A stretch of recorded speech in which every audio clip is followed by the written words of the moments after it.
बहुत समय पहले की बात है। एक छोटे से गांव हरिपुर में वहाँ एक साधु रहते थे, साधु रामदास।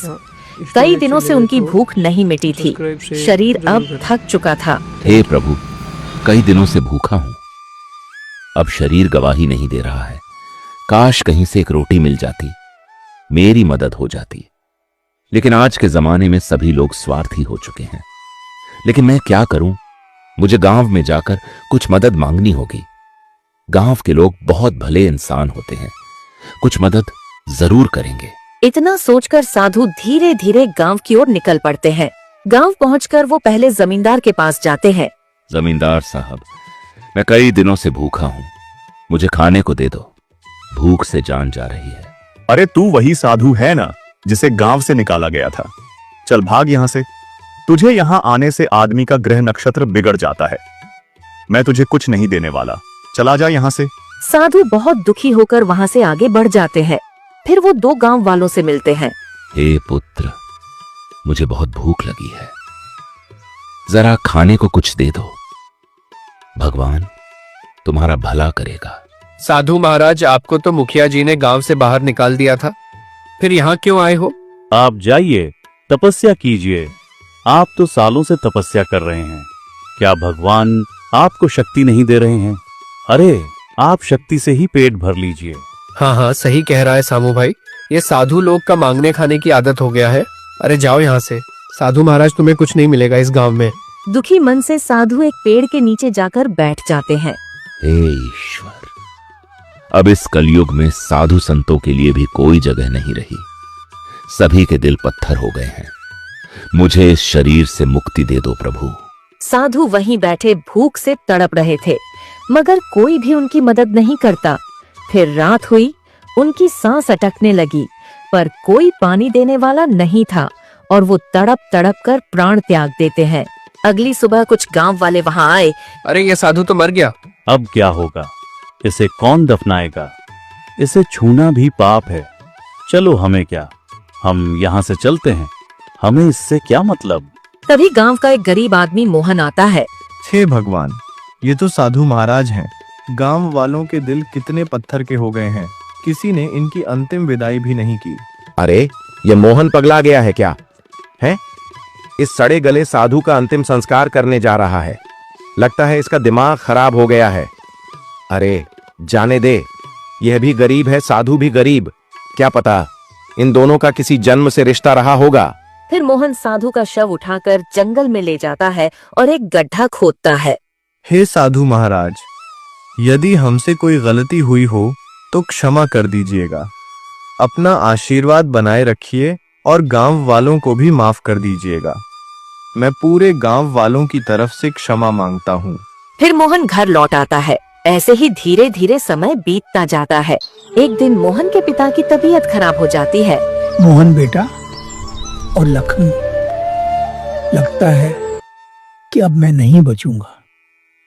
अरे मेरे जाने के बाद तुम लोग मिलकर रहना, क्योंकि एकता में बल होता है। इतना कहकर उनकी मृत्यु हो जाती है। कुछ दिन बीत जाते हैं। देख मोहन, पिताजी का पूरा इलाज मैंने करवाया है। उनका पूरा खर्चा मैंने दिया है और काम में भी जो खर्चा आया वो भी मैंने किया है। तूने तो 1 फुट कौड़ी भी नहीं दी।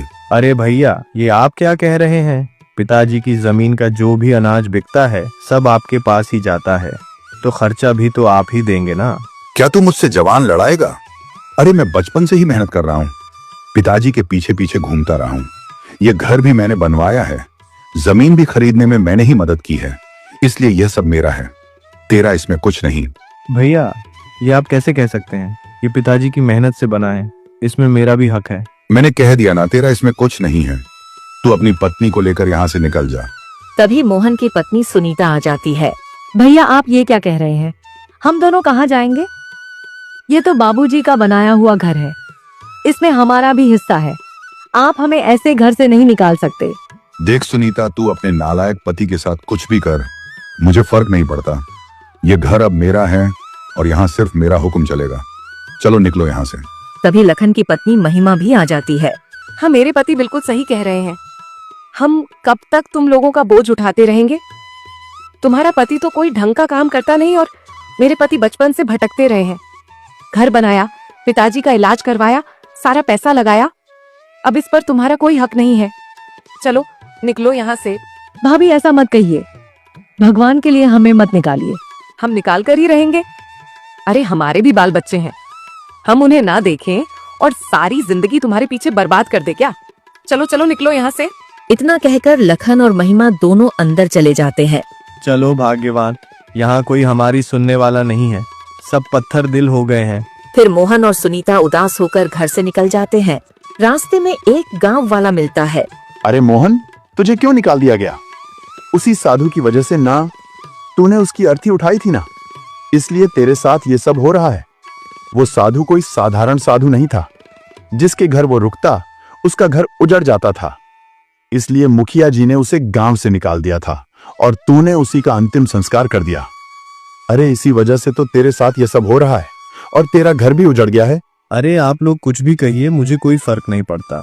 मैंने इंसानियत निभाई है, किसी की अंतिम विदाई की है, इसमें मुझे कोई अफसोस नहीं है। इतना कहकर मोहन आगे बढ़ जाता है। दोनों पति पत्नी घने जंगल में पहुंच जाते हैं। जी, साधु महाराज की बात आखिर क्या है? अरे एक दिन हमारे गांव में एक साधु आए थे, किसी ने उनकी मदद नहीं की और वह भूख से मर गए। गांव वालों ने उन्हें दफनाने से भी मना कर दिया। तब मैंने उन्हें यहीं इस जंगल में गड्ढा खोदकर दफनाया था। क्या सच में? हाँ सुनीता, लोग चाहे कुछ भी कहें, लेकिन आपने बहुत अच्छा काम किया है। अब हम क्या करें, समझ में ही नहीं आ रहा। क्यों ना मैं जमींदार साहब से कुछ पैसे उधार ले आऊं, उससे हम एक छोटा सा घर बना लेंगे और कोई धंधा भी शुरू कर लेंगे। आपने बिल्कुल ठीक कहा। इतना कहकर मोहन जमींदार के पास जाता है। जमींदार साहब, मुझे कुछ पैसे उधार दे दीजिए, मुझे अपने लिए एक छोटा सा घर बनाना है। मैं कुछ दिन में आपके पैसे लौटा दूंगा। अरे तू तो लखन का भाई है ना? जी हाँ, मैं लखन का भाई हूँ, उन्होंने मुझे घर से निकाल दिया है। अरे तुझे तो तेरे भाई ने घर से निकाल दिया, फिर मैं भला तुझे पैसे क्यों दूं और तू मेरा पैसा कैसे चुकाएगा? मैं तुझ जैसे भिखारी को पैसे नहीं देता। चल भाग यहाँ से। जमींदार साहब ऐसा मत करिए, कुछ तो रहम करिए, मैं आपके पैसे चुका दूंगा। मैं जानता हूं तू कैसे चुकाएगा।